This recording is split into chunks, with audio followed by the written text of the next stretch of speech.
असलाम चौधरी साहब तो सारा काम किया थोड़ी मेहरबानी। ठीक है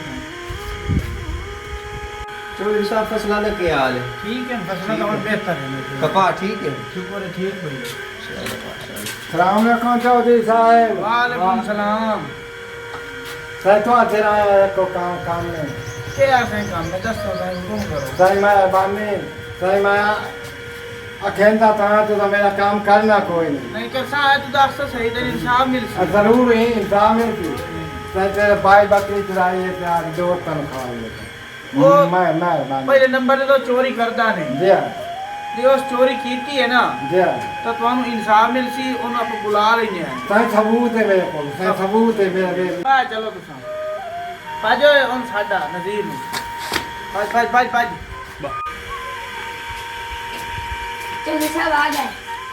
अस्सलाम वालेकुम भाई। वालेकुम सलाम। हाँ जी भाई तुसा मैंने बुलाया है। तो बकरी चोरी कीती है।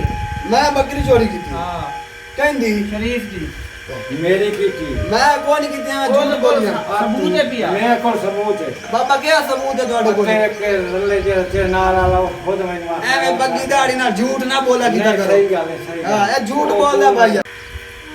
इस चोरी कीती हुई है तो वत के सीती तो सारियां ही है ना। ਹਾਂ मैं गरीब हां ਜਿੱਤਿਆ ਤਾਂ ਸਾੜੀ ਹੋਈ ਹੈ ਚੰਗਾ ਕੀਤਾ ਚੋਰੀ ਕੀਤੀ ਹੈ ਤੇ ਪੁੱਠੇ ਕਰ ਲਈ ਸੇ। कभी अल्लाह फलवा